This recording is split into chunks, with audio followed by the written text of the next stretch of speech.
The relentless, shrill scream of a cheap alarm clock split the freezing air at precisely 5:30 in the morning. Beatrice Anderson did not flinch. She simply extended a hand, calloused, worn, yet impossibly gentle, and slapped the plastic casing into silence.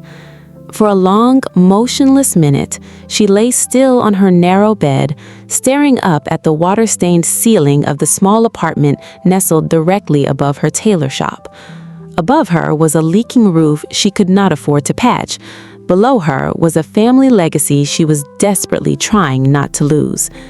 Another morning, another relentless battle against an unyielding world just to keep the doors open. With a heavy exhale, she reached for her cracked phone on the nightstand and tapped open her banking application. She didn't need to look, but hope is a stubborn thing. The blue lights illuminated the truth in plain, unfeeling numbers. $283.47. Her stomach twisted into a tight knot. The math of poverty is an unrelenting arithmetic. Her rent was $950, due in 4 short days. Yesterday afternoon, a harsh yellow envelope had arrived from Houston Electric, a final disconnect notice warning that $215 had to be paid by Friday before sunset, or her power would be severed on Saturday morning. $950 plus $215. She was short by $881. She had 96 hours to find money that simply did not exist in her neighborhood. Beatrice swung her legs over the bed, steeling herself against the biting morning chill. She kept the thermostat set at 60 degrees to save every penny, choosing to wear heavy wool sweaters indoors instead of burning fuel she couldn't pay for. She walked into the small kitchen where the faded linoleum floor creaked under her feet and pulled open the refrigerator door. Inside sat 3 eggs, the dry heels of a loaf of white bread, and a silver tub of margarine. Sitting at the small wooden kitchen table was her 14-year-old daughter, Na. Even at 5:30 in the morning, Na was already awake, her head bowed over her algebra homework, illuminated by the harsh white glow of a cheap desk lamp. Na was a brilliant, fiercely quiet girl with eyes that saw far too much. She wore her thick winter jacket right over her school clothes. She never complained about the cold. She never asked for extra money. She understood the unspoken rules of their survival. "Morning, baby," Beatrice said softly, rubbing her daughter's shoulder. Na looked up, offering a small, tired smile. "Morning, Mom." Beatrice cracked the eggs into an iron skillet, scrambling them over a low flame. When she plated the food, she gave 3/4 of the eggs and both pieces of toast to Na, leaving herself with a tiny portion. Na eyed her mother's plate immediately. "Mom, you aren't eating?" "I had a big snack late last night, baby. I'm fine." Beatrice suppressed the low growl in her stomach. She had eaten 3 saltine crackers for dinner the night before. As Na ate, Beatrice's eyes drifted across the table. Sitting next to Na's notebook was a white paper permission slip, Annual Regional Science Camp, fee $350. Na hadn't said a word about it. She had quietly laid it there, knowing deep in her heart that $350 was as distant as the moon. Next to the slip were Na's worn canvas sneakers. Beatrice looked down and felt an acute, piercing ache in her chest. The toes of Na's left foot were visibly pushing through a hole in the fabric. A cheap new pair of shoes would cost $65, money that was currently floating in the realm of impossibility. "How's the engineering module going at school?" Beatrice asked, forcing warmth and light into her tired voice. Na's eyes instantly lit up. "It's amazing, Mom. We're building small robotic arms this week using hydraulic pistons. My team's model picked up 3 consecutive objects without dropping them." "That's my girl," Beatrice smiled, though her heart fractured a little more. Na dreamed of becoming a structural engineer. She had the mind for it, the discipline, the sheer passion. On the top shelf of the kitchen cabinet sat a glass mason jar labeled College Fund. Over 3 long years of spare change and scraped-together $5 bills, Beatrice had managed to accumulate $1,100. At this pace, it would take 20 more years just to afford a single semester of community college. After Na packed her bag and headed out to catch the city bus, Beatrice cleaned the dishes, threw on her worn apron, and walked down the creaking wooden stairs into the shop. Anderson Alterations looked precisely the same as it had for 40 years. The red brick exterior wall, painted a deep maroon by Beatrice's mother decades ago, was flaking slightly at the base. The wide oak floorboards creaked in the exact same spots. Sitting in the center of the room, illuminated by a dusty beam of morning light, was a heavy cast-iron Singer sewing machine from 1984. The machine was older than Beatrice herself. It was temperamental, loud, and required constant oiling, but it was fiercely loyal, just like the women who had operated it. Beatrice walked over to the shop wall and touched a yellowed, framed newspaper clipping from 1998. The headline read, "Local Seamstress Saves the Day." Below it was a black and white photograph of her mother, Eleanor Anderson, holding a needle and thread, smiling warmly at the camera. The story was legendary in their neighborhood. A young bride's dress had been torn completely down the spine by a frantic bridesmaid just 2 hours before her wedding ceremony. The frantic girl had run crying into Eleanor's shop. Eleanor had locked the doors, worked nonstop for 90 minutes, completely restructured the silk bodice, and refused to accept a single cent of payment. When the crying bride had practically begged her to take cash, Eleanor had simply patted her cheek and said, "Child, you need a miracle today, not a bill." Beatrice gently wiped a speck of dust off the glass frame. "I'm trying, Mama. I'm trying so hard to keep this place going. I'm trying to be like you." But her mother's stories had never mentioned the crushing weight of the nights that followed those miracles. Her mother had never explained how to preserve your character and dignity when the utility companies didn't care about your soul, only your account balance. Beatrice unlocked the front door, flipped the sign from closed to open, and took her seat at the heavy iron machine. Before she could even thread her first needle, the landline phone on the counter rang. The sharp chime made her chest tighten instantly. She recognized the number on the digital display. "Anderson Alterations?" Beatrice answered, smoothing her voice into professional calm. "Miss Anderson, this is Houston Electric Services. We are calling regarding your past due balance of $215. "Yes, I know," Beatrice said quietly, her knuckles turning white against the edge of the desk. "I promise you, I will have the full payment to you by Friday afternoon." A sigh echoed from the other end.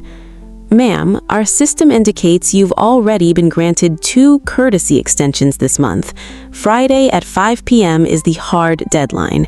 If the system does not register the payment, automatic disconnection will occur Saturday morning at 8 a.m. "I understand. It will be paid. Thank you." She hung up the phone and closed her eyes. It was another promise she had no idea how to keep. Opening the small steel cash register, she looked inside. $47 in small bills sat in the tray, her total earnings from the previous day. At 9 a.m., her first customer walked through the door. It was Mrs. Lopez, an elderly woman who lived 3 blocks over and spent 60 hours a week scrubbing floors in downtown office buildings to support her grandchildren. Mrs. Lopez laid a faded floral dress on the counter. "The hem came down, mija. I need it for church on Sunday." Normally, a full hem repair costs $15. Beatrice looked at Mrs. Lopez's tired eyes, at the chemical burns on her calloused hands, and smiled gently. "That'll be $10, Mrs. Lopez." The older woman blinked, reaching into her worn coin purse. "10? "Mija, your sign says 15. "You've been coming to my mother and me for 20 years, Beatrice said softly, taking two $5 bills from her. "Call it a loyalty discount." The older woman tried to press an extra $5 tip into Beatrice's hand. "No, take it. You work too hard." Beatrice gently closed Mrs. Lopez's fingers back over the bill. "Keep it. Buy your grandson those sweet rolls he likes from the bakery down the street." An hour later, Mr. Samuel shuffled in. He was 82 years old, walked with a heavy wooden cane, and survived entirely on a meager monthly Social Security check. He laid his only formal dress shirt on the counter. The top ivory button had popped off and disappeared. "I need this to wear to my veterans meeting tomorrow," his voice said raspy. "How much for a new button?" Beatrice fished through her vintage button jar, found a perfect pearl match, and stitched it on in less than 3 minutes with flawless precision. She handed the shirt back to him. "No charge today, Mr. Samuel." Mr. Samuel scowled affectionately, tapping his cane against the floorboards. "Beatrice, child, you can't keep running a business like this. You're giving away your labor." "I'm not giving it away," she smiled, pouring him a steaming mug of dark coffee from her small personal pot in the back. "I'm investing in my neighborhood." Mr. Samuel took the warm mug, studying her tired face over the steam. "Your mama would be deeply proud of you, baby girl. You carry her spirit." "Mama knew something I'm still trying to master," Beatrice said, treading another needle. "She used to tell me that if anyone can see your repair work on a dress, you didn't do your job right. And if anyone can see your struggle on your face, you didn't carry it with enough dignity." Mr. Samuel shook his white head slowly. "That is a heavy, heavy load for one woman to carry, Beatrice." "It's the only load I know how to carry," Beatrice said. By 8 p.m. that evening, Beatrice tallied her ledger. She had worked 12 non-stop hours. She had repaired 6 garments, mended 3 zippers, and altered 2 pairs of trousers. Total revenue for the day, $130. She did the painful math in her head once more. She was still short $751 for rent and electricity. She had one final task left for the night: altering the waistline of Mrs. Carter's evening dress.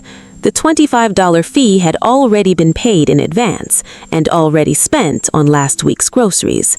She would finish this dress, lock up, go upstairs, cook whatever was left in the pantry, and wake up tomorrow to figure out another impossible day. That was the plan, until 8:98 p.m., until the heavy glass door shook under a desperate, frantic fist, and her entire life altered its course forever. The knock was not a normal customer's knock. It was rapid, heavy, and frantic, the kind of violent sound that makes a pulse spike and the blood run cold. Beatrice's froze, her needle hovering a millimeter above Mrs. Carter's silk dress. Outside, torrential rain had begun to hammer against the glass. The weather report on her radio had been warning of a massive, severe thunderstorm moving over Houston, and now the skies had opened up with a vengeance. The frantic pounding rattled the glass frame again. Bang! Bang! Bang! Beatrice hesitated.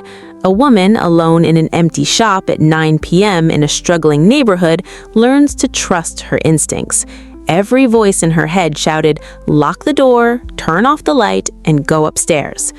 She slowly stood up, picking up a heavy iron tailor's shears for protection, and crept toward the front entrance. Through the rain-slicked window, illuminated by the yellow glow of the street lamp, she saw a man. He was in his early 50s, soaking wet, his hair plastered against his forehead. He wasn't aggressive, he wasn't angry.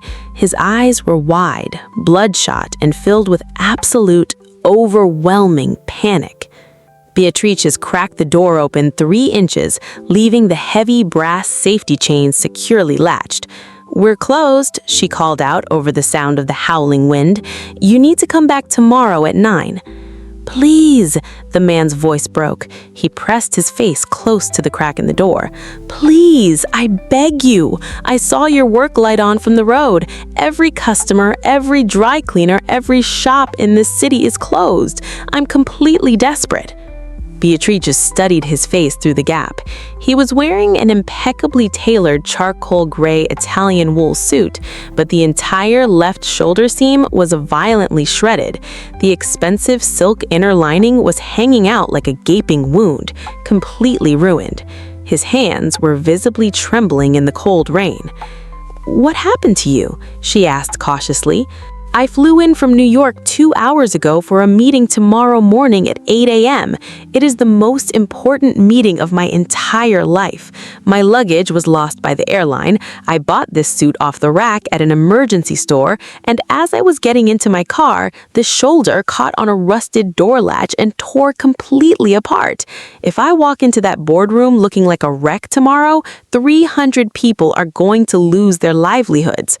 Please, I'm begging you." He wasn't performing, he wasn't exaggerating. Beatrice had spent a lifetime reading human faces, and she recognized genuine, crushing terror when she saw it. She looked past him toward the curb. Idling quietly in the pouring rain was a long, black luxury town car, its headlights cutting through the darkness. A driver sat inside, staring anxiously through the windshield.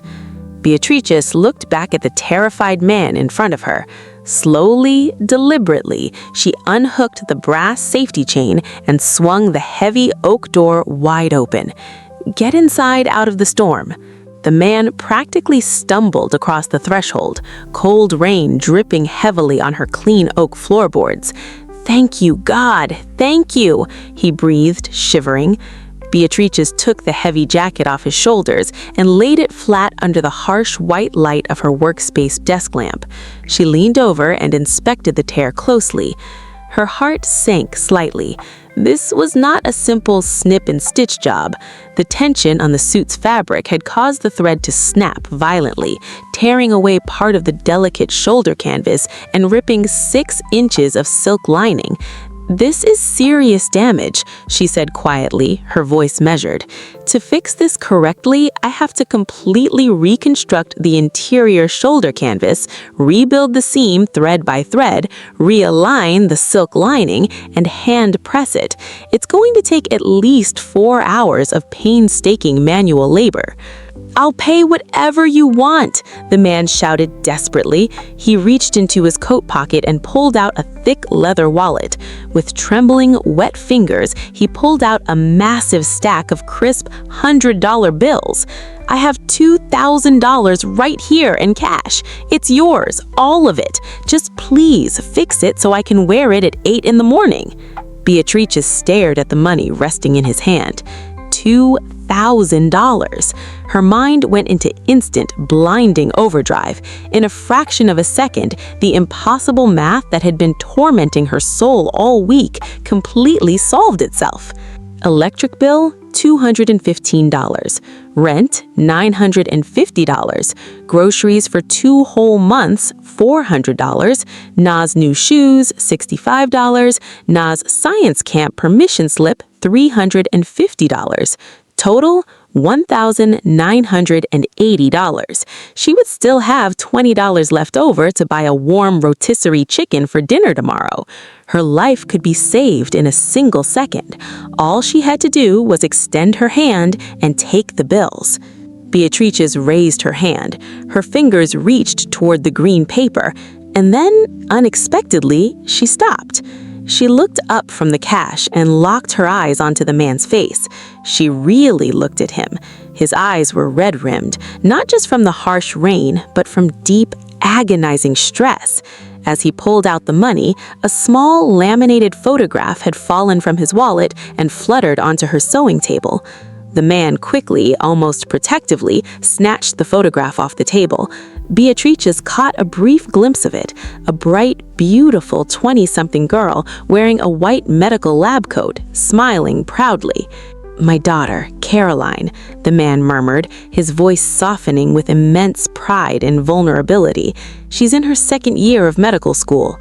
Beatrice thought of Na sleeping peacefully upstairs in her freezing bedroom, dreaming of building bridges and robotic arms. She thought of the yellowed newspaper clipping on her wall. "You need a miracle today, not a bill."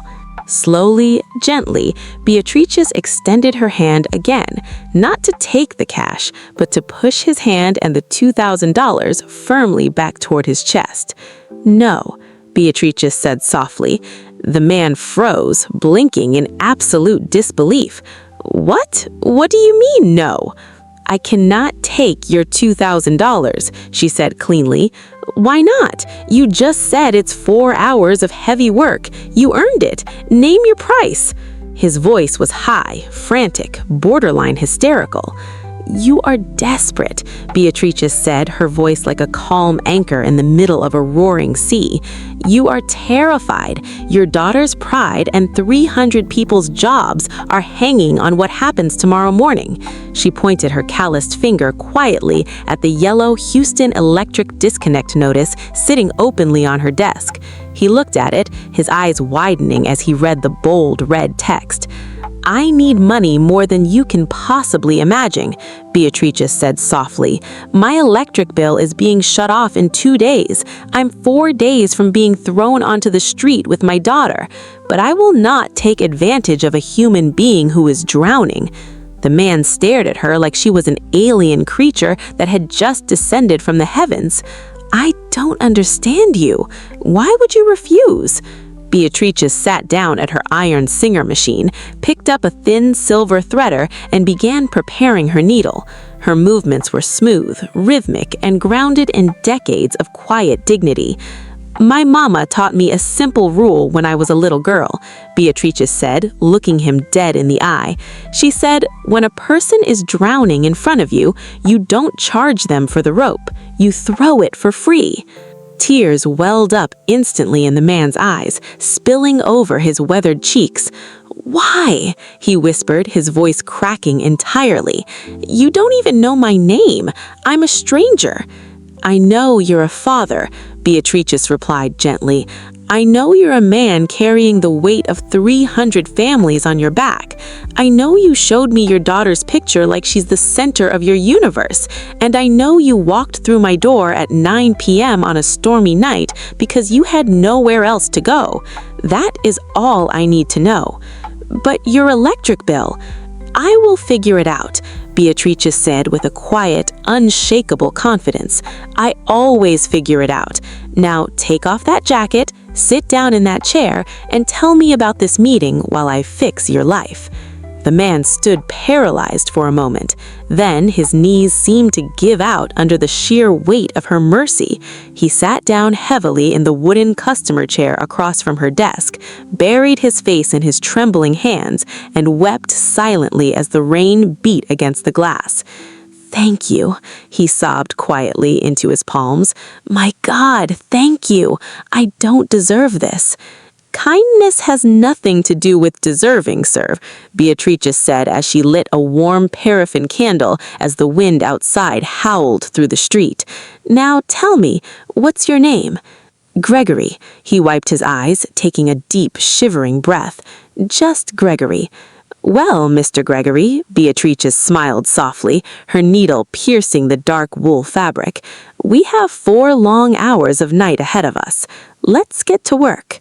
Outside, the storm matured into a furious tempest. A low, rolling boom of thunder shook the foundation of the old brick building, rattling the glass jars of buttons on the wooden shelves. The shop's overhead lights flickered violently once, twice, and then plunged the room into complete, total darkness.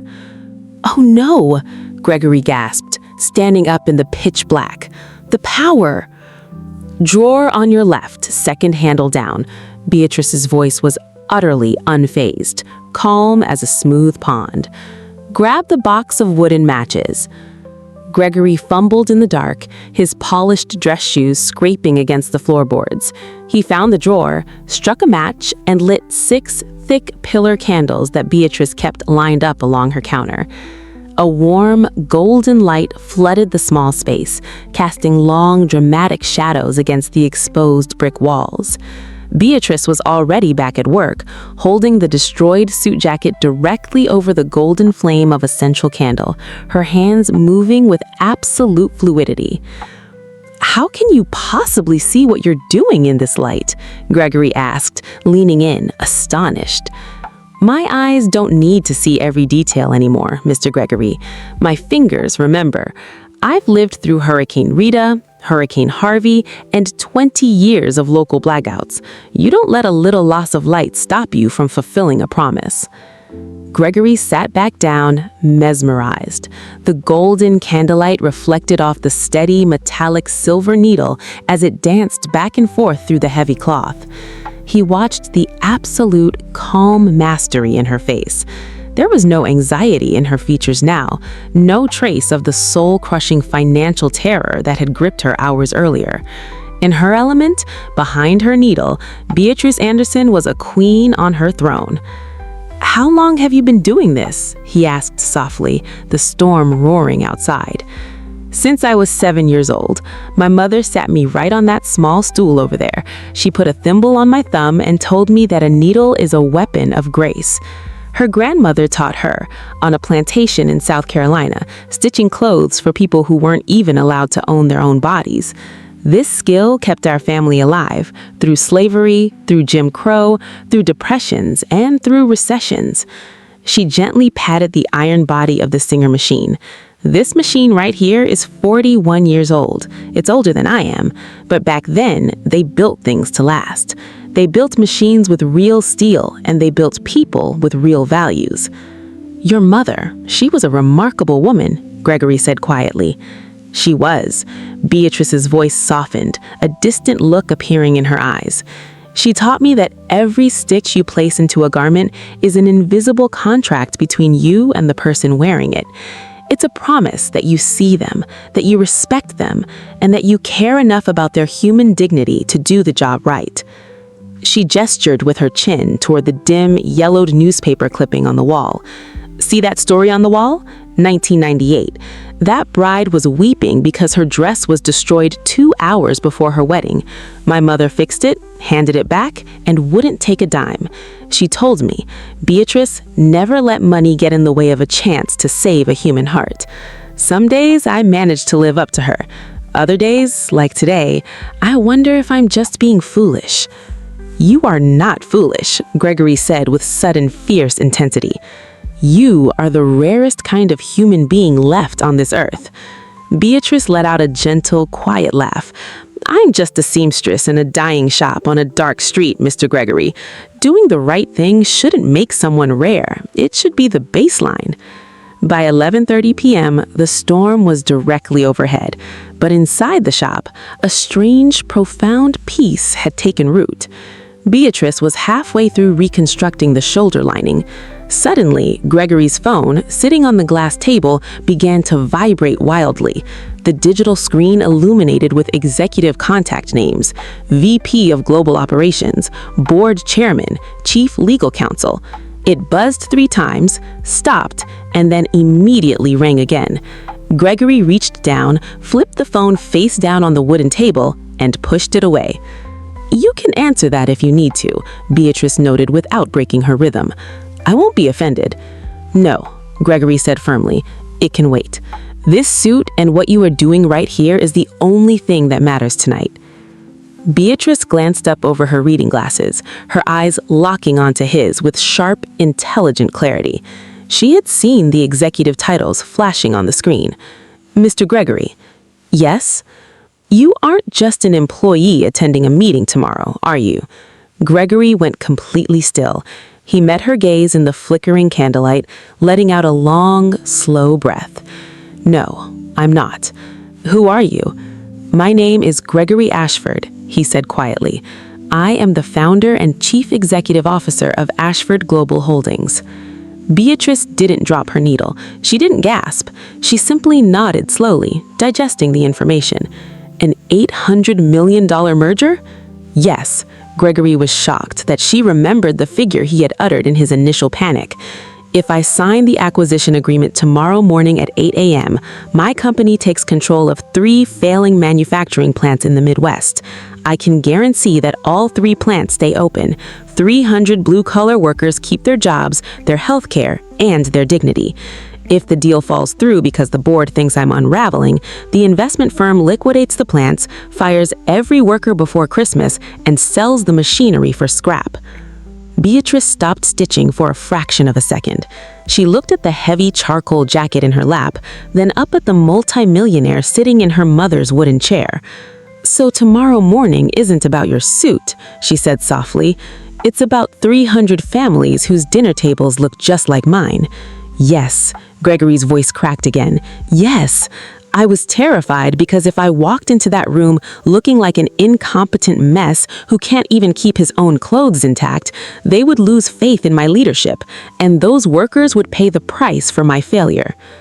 Beatrice looked at him with profound respect. "In your corporate world, appearance might be everything, but in my world, character is the only currency that never inflates." At precisely midnight, with a sharp pop, the shop's fluorescent overhead lights burst back to life. The storm outside had finally passed, leaving behind a quiet, rain-soaked night. Beatrice held the suit jacket up under the bright white lights, turning it slowly to inspect every millimeter of fabric. The tear was completely gone. The shoulder canvas was reconstructed meticulously, the silk lining re-sewn with double-reinforced polyester thread, and the exterior drape restored to flawless perfection. It was an absolute masterpiece of invisible craftsmanship. "One final touch," Beatrice announced. She spent 20 minutes hand-pressing the wool with a heavy steam iron, shaping the shoulders until they stood proud and crisp. At 1 p.m., she turned around and held the jacket out to him. "Put it on." Gregory stood up, slipped his arms into the sleeves, and adjusted the lapels. The jacket settles onto his frame with custom-fitted precision. He walked over to the small wall mirror and leaned in close. He traced his fingers along his left shoulder. There was no mark, no seam line, no puckering. It looked better, stronger, and more refined than the day he had purchased it. "My God," Gregory whispered in awe, running his hand over the shoulder. It's completely invisible. You can't even tell it was torn." "That is the entire point of good work, Mr. Gregory," Beatrice said with a tired, proud smile as she began cleaning her sewing table. "True restoration doesn't scream for attention. It just makes things whole again." At 1:15 a.m., the black town car idling outside tapped its horn twice. The driver stepped out, holding an umbrella, and knocked politely on the glass door. "Mr. Ashford, sir, we must leave now if you're going to get 2 hours of sleep before your 6 a.m. board prep." Gregory looked at his watch, then turned back to Beatrice. The moment of truth had arrived. He pulled out his leather wallet again. Slowly, deliberately, he counted out 25 fresh $100 bills. $2,500 in crisp, unyielding cash. He laid the stack squarely in the center of her clean sewing table. "You didn't just repair a suit tonight, Beatrice," Gregory said, his voice deep with emotion. "You saved 300 families. You saved my sanity. This is $2,500. It is fair compensation for emergency, high-mastery labor." Beatrice stood across the table from him. She looked down at the pile of money. It was right there, $2,500, enough to erase every terrifying debt hanging over her head, enough to pay her rent, pay the electric bill, buy new shoes, send her to science camp, and restock her empty pantry. Her hands literally trembled with the instinctive urge to reach out and grab it.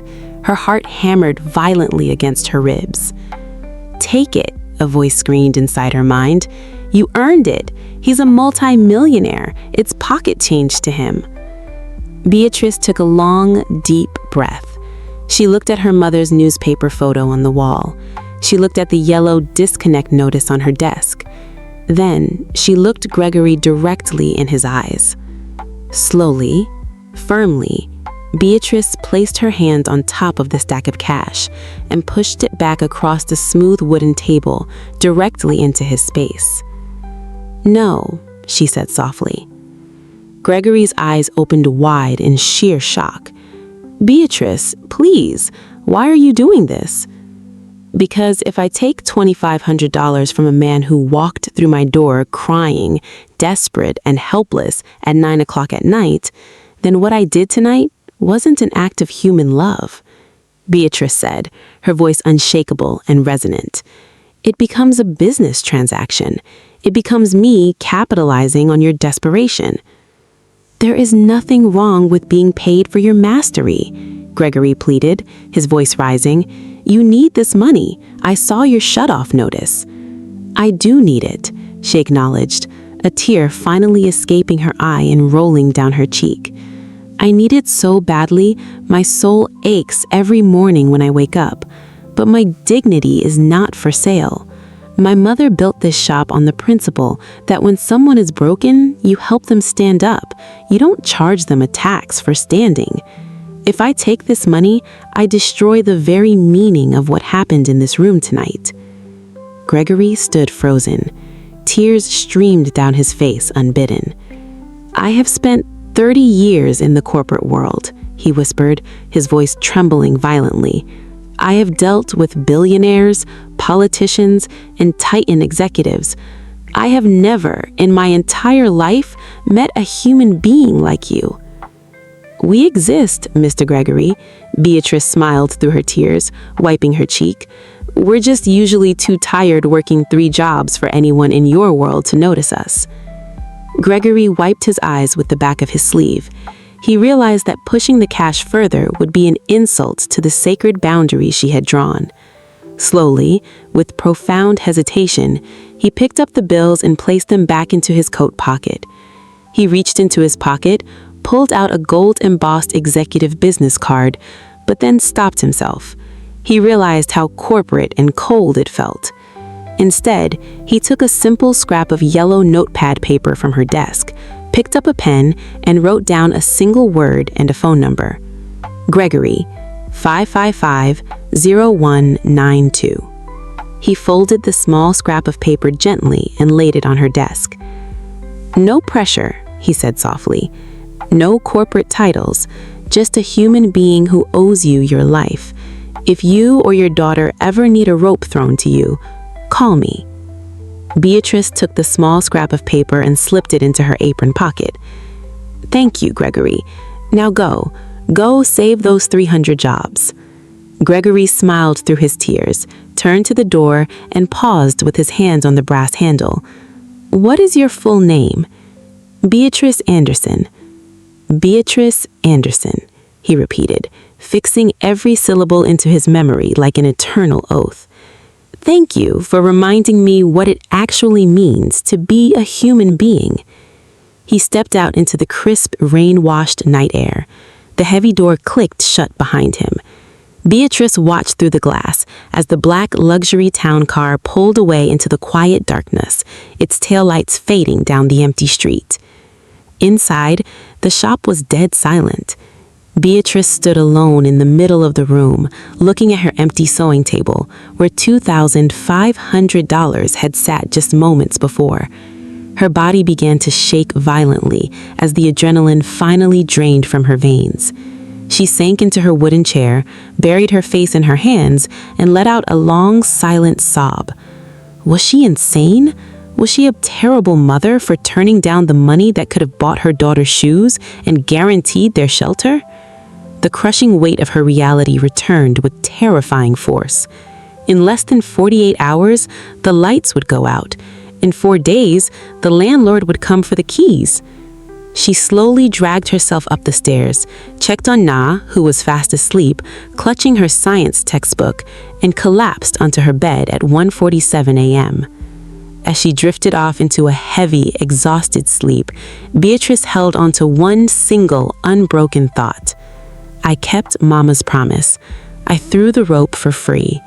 She had no idea that in less than 8 hours, her quiet life would collide with the force that would shatter her world forever. The alarm shrieked at 7 a.m. Beatrice woke up after barely 4 hours of fitful sleep. Her entire body ached with deep physical fatigue.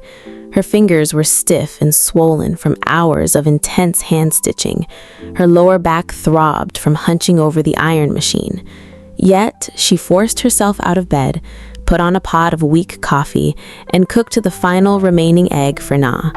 She sat with her daughter, forced a wide, cheerful smile onto her face, and hid her complete exhaustion.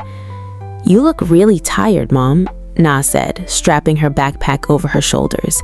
"Did you stay up late working?" "Just finishing a difficult repair for a gentleman in a rush, baby." Beatrice kissed her forehead. "I'm fine. You go excel in your engineering class today." After Na left for school, Beatrice walked downstairs, flipped the door sign to open, poured herself a mug of black coffee, and took her seat at the Singer machine. It felt like a completely normal, quiet morning. The rain had cleared, leaving behind a crisp, sunny sky. But at 9:45 a.m., the atmosphere in the neighborhood subtly shifted. A heavy, dark-tinted black SUV drove slowly past her shop window. It didn't speed by. It moved at a crawl, its dark windows reflecting the morning light. It drove to the end of the block, made a sharp U-turn, and parked directly across the street. The engine remained idling. Two figures sat inside, silently watching her storefront. Beatrice noticed it through the window, but brushed it off as a lost delivery driver or a local contractor. At 10:15 a.m., a second long black luxury sedan pulled up right behind the SUV. A tall woman wearing a sharply tailored, expensive black pantsuit stepped out. She didn't walk into the shop. Instead, she stood on the sidewalk, pulled out a tablet, looked directly at Beatrice through the display glass, made a quick phone call, and then got back into her vehicle.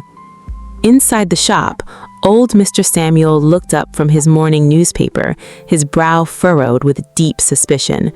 "Beatrice, child, who are those people across the street? They've been staring at your windows for 30 minutes. "I have no idea, Mr. Samuel," Beatrice said, her heart starting to beat with a strange, nervous flutter. "Probably city inspectors checking the street parking." At 10:58 a.m., the quiet street exploded into activity. A convoy of 4 identical black luxury sedans pulled up to the curb in front of Anderson Alterations, parking in a perfect synchronized line. The doors opened simultaneously, and 8 individuals stepped out onto the concrete pavement. They all dressed in pristine, bespoke black business suits. They carried heavy leather briefcases and legal folders. They moved with absolute, calculated authority. Old Mr. Samuel gripped his wooden cane tightly. "Beatrice, child, get behind the counter." Beatrice stood frozen as the front door was pushed open. The brass chime above the door rang frantically as all 8 suited individuals filed into her tiny, dusty shop, filling the small room completely. The sharp scent of expensive cologne and high-end leather instantly overwhelmed the humble smell of old cotton and machine oil. Standing in the center of the group was an elderly man with silver hair, wearing wire-rimmed glasses and a tailored navy suit that screamed immense wealth. He stepped forward, holding a thick leather binder. "Beatrice Anderson?" he asked, his voice booming with formal, resonant precision. Beatrice stood behind her sewing desk, holding her iron shears tightly under the counter. Her voice was steady, despite the cold terror gripping her chest. "I am Beatrice Anderson. Who are you, and why are you in my shop?" The silver-haired man bowed his head slightly with immense, profound respect. "My name is Arthur Vance. I am the Senior General Counsel for Ashford Global Holdings. I represent the office of the Chief Executive Officer, Mr. Gregory Ashford." Beatrice's breath caught in her throat. Her mind raced back to the midnight stranger, the terrified man in the soaked wool suit, crying over his daughter's picture in the candlelight. Did something happen to Gregory?" Beatrice gasped, her maternal instincts instantly overriding her fear. "Did he make his meeting? And are the workers okay? Arthur Vance looked at her, and a warm, reverent smile broke across his formal face.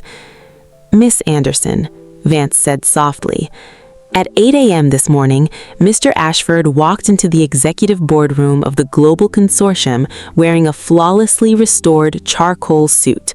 He delivered the most powerful, commanding, and triumphant presentation of his 40-year career. The board unanimously approved the acquisition. The 3 factories are saved. 300 workers have secured their livelihoods, their pensions, and their futures." Beatrice felt a massive wave of relief wash over her body, her knees almost buckling. "Thank God. Oh, thank God." "However," Vance continued, his tone turning crisp and formal, "immediately following the signing of the historic merger, Mr. Ashford convenes an emergency session of the Senior Executive Board and his personal estate attorneys. He issued a series of binding corporate directives." Vance gestured to the young lawyer standing behind him. With military precision, they stepped forward, opening their leather folders and laying a series of heavy legal documents flat onto her sewing table, directly over her old iron machine. "Directive number 1, Vance declared loudly, reading from his binder. "Effective at 9 a.m. today, the commercial real estate property located at 412 Maple Street, including this building and the 3 adjacent commercial units, has been purchased in full for cash by the Ashford Foundation.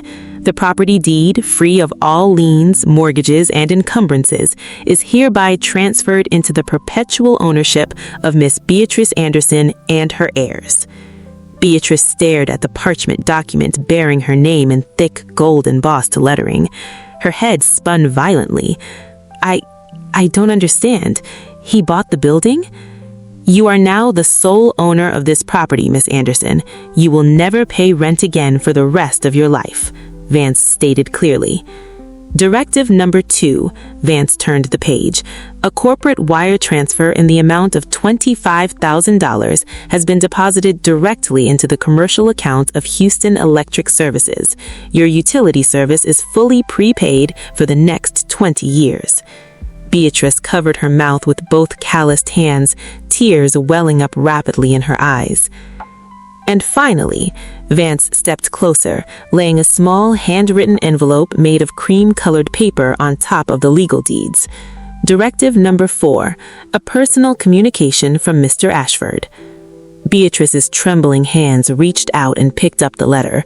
She unfolded the crisp paper. Inside was Gregory's clean, precise handwriting. "Dear Beatrice, last night, in the dark, you told me that when a human being is drowning, you don't charge them for the rope, you throw it for free. You reminded a powerful man who had lost his way that character, integrity, and love are the only real treasures in this life. You refused my money because you wanted your act to remain pure. I respected your boundary last night, but today, as a free man whose burden you lifted, I am choosing to throw a rope back to you. You did not just repair my suits, Beatrice. You repaired my faith in humanity. You restored my soul. The building is yours. Your daughter's future is secure. And starting today, the Anderson Foundation for Master Tailoring, funded fully by my estate, will operate out of your shop, providing free vocational training and life-sustaining wages to young women in your neighborhood. You threw the rope for free, Beatrice. Now let the world honor the weaver. With eternal gratitude and profound respect, Arthur Ashford." Beatrice sat in the warm, sunlit shop, holding the letter to her heart as the tears flowed freely down her face. Standing in the corner of the room, old Mr. Samuel wiped a tear from his own weathered eye with the back of his sleeve, tapping his cane gently against the wooden floorboards. "What did I tell you, baby girl?" he whispered, his voice trembling with pride. "Your mama knew something, and today, the whole world knows it too." Beatrice slowly stood up and walked over to the shop window. She looked up at the yellowed newspaper clipping of her mother, Eleanor Anderson, holding her needle in 1998. The dusty beam of morning light caught the framed photograph, illuminating her mother's smiling face. For the first time in her life, Beatrice felt a profound, deep sense of total peace settle into her bones. The long, brutal winter of her struggle was over. The impossible math had finally ended. She looked down at her small, calloused hands, the hands that had worked 4 hours in the dark by candlelight, refusing to take advantage of a desperate stranger. Those same hands had preserved her family's legacy, saved 300 blue-collar workers, and built a bridge to her daughter's brightest future. Later that afternoon, when Nall walked through the front door after school, her heavy backpack slung over her shoulder, Beatrice didn't say a word about the money, the deeds, or the lawyers. She simply walked over to her daughter, pulled a brand new, polished leather shoebox out from under the counter, and laid it gently in Nall's hands. Inside were a pristine pair of high-performance running shoes, perfectly sized. Next to the box sat the approved, fully paid permission slip for the regional science camp. Na gasped, her eyes wide with disbelief. "Mom, how? Where did you get this?" Beatrice wrapped her arms tightly around her daughter, holding her close, feeling the steady, powerful heartbeat of the future. "A gentleman came in last night, baby," Beatrice whispered softly into her hair. "He had a torn suit and a heavy heart. We did a little work in the dark." She looked back at the cast-iron Singer sewing machine, resting silently in the sunlight, ready for the next person who would walk through the door needing help. We proved that when you hold on to your integrity, no storm in this world can ever extinguish your light.